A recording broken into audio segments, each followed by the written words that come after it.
बेटी को देने की औकात नहीं है तो कुछ देते ही क्यों हैं। देख, ये फल लेकर आया है तेरा भाई। हम क्या ऐसे फल खाएंगे? और ये मिठाई, तेरे मायके में खाते होंगे ऐसी मिठाई। हमारे यहाँ पर तो घर के नौकर भी ऐसी मिठाई ना खाएं। अगर उनकी औकात नहीं है अपनी बेटी को कुछ भी देने की तो देते ही क्यों हैं। इस बार अपने भाई को साफ साफ कह देना कि इस तरह की फालतू चीज़ें हमारे घर में लाने की कोई ज़रूरत नहीं है। कौशल्या जी अपनी बहू के भाई के लाए हुए फल को हाथ में लेकर मुंह चढ़ाते हुए बोली। कोमल आज भी चुपचाप सारे ताने सुन रही थी। आखिर जब से शादी हुई थी यही तो होता आ रहा था इस घर में। चाहे कितना भी अच्छा सामान उसके मायके से आ जाए, लेकिन उसकी सास कोई ना कोई कमी ज़रूर निकाल देती थी। कोमल जानती थी कि इस सामान को लाने में उसके भाई का कितना खर्चा हुआ होगा, जिस सामान की उसके ससुराल में कोई कद्र नहीं है। कोमल के ससुराल में किसी चीज़ की कोई कमी नहीं थी, लेकिन फिर भी उसके मायके वालों को नीचा दिखाने में उन्हें पता नहीं क्या सुकून मिलता था। कोमल के पिता अपनी बेटी की शादी से पहले ही एक दुर्घटना में अपने परिवार को छोड़कर चले गए। कोमल का एक बड़ा भाई था, लेकिन उसकी पढ़ाई अभी भी बाकी थी।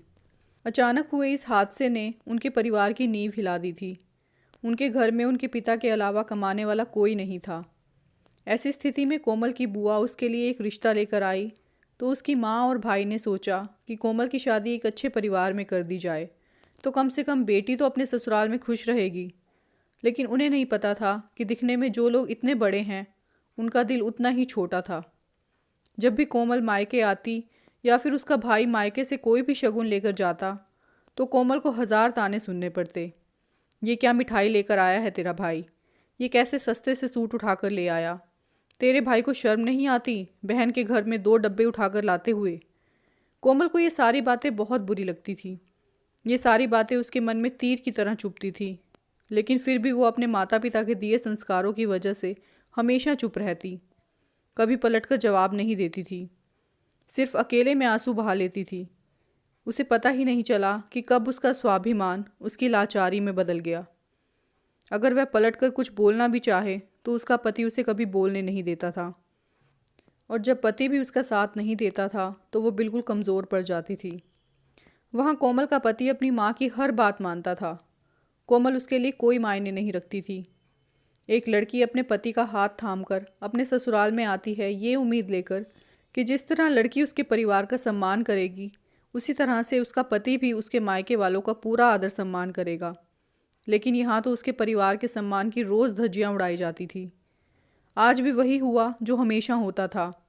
आज भी वो ताने सुनने के बाद अपने कमरे में जाकर आंसू बहा रही थी और अपने माता पिता की बातें याद कर रही थी कि किस तरह उसके पापा उस पर गर्व करते थे कि मेरी बेटी मेरा गुरूर है, देखना ये कभी हमारा सिर नहीं झुकने देगी।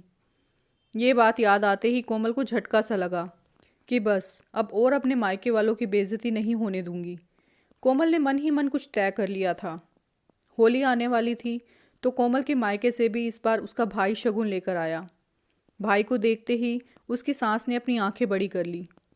भाई को पानी देने के बाद कोमल ने अपने भाई का थैला खोलकर देखा। ये क्या भाई, तू ये कैसी मिठाई उठा कर ले आया? यहाँ इस घर में ऐसी मिठाई कोई नौकर भी नहीं खाता। एक काम कर, आज के बाद किसी त्योहार पर कुछ लाने की कोई ज़रूरत नहीं है। फालतू में तुम क्यों परेशान होते हो?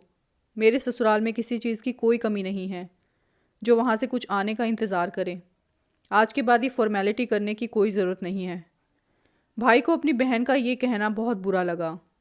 बुरा तो कोमल को भी लग रहा था, लेकिन आज वो अपने परिवार को इस झंझट से हमेशा के लिए छुटकारा दिलाना चाहती थी। कोमल का भाई चुपचाप भरे मन से वापस चला गया और मन ही मन सोच रहा था कि आखिर मेरी बहन को हुआ क्या है, एकदम से इतनी पराई कैसी हो गई। कोमल भी अपने कमरे में जाकर फूट फूट कर रोने लगी, लेकिन अब वह कमज़ोर नहीं पड़ना चाहती थी। मन ही मन सोच रही थी कि मुझे तो ज़िंदगी भर ताने सुनने ही हैं, तो मैं अपने मायके वालों की बेइज्जती और उनका नुकसान क्यों होने दूं। अब देखती हूँ मेरी सास किन चीज़ों में कमी निकालती है। उस दिन के बाद कोमल का भाई कभी नहीं आया और ना ही कोमल उन्हें आने के लिए कहती थी। मायके वालों की याद तो बहुत आती थी, लेकिन उसने अपने आप को कभी कमज़ोर नहीं पड़ने दिया। उसकी सास को उम्मीद नहीं थी कि बहू ऐसा कुछ करेगी। वो तो सोच रही थी कि मेरे तानों से तंग आकर कोमल अपने मायके वालों पर और ज़्यादा सामान लाने का दबाव डालेगी। लेकिन यहाँ तो उसकी सास की सोच से बिल्कुल उल्टा हो गया। जो सामान मिल रहा था उससे भी हाथ धोना पड़ा। दोस्तों, कहानी को अंत तक सुनने के लिए बहुत बहुत धन्यवाद। कहानी कैसी लगी कमेंट सेक्शन में अपनी फ़ीडबैक ज़रूर देना, और साथ ही चैनल को सब्सक्राइब, वीडियो को लाइक और शेयर भी कर देना। Thank you for watching this video.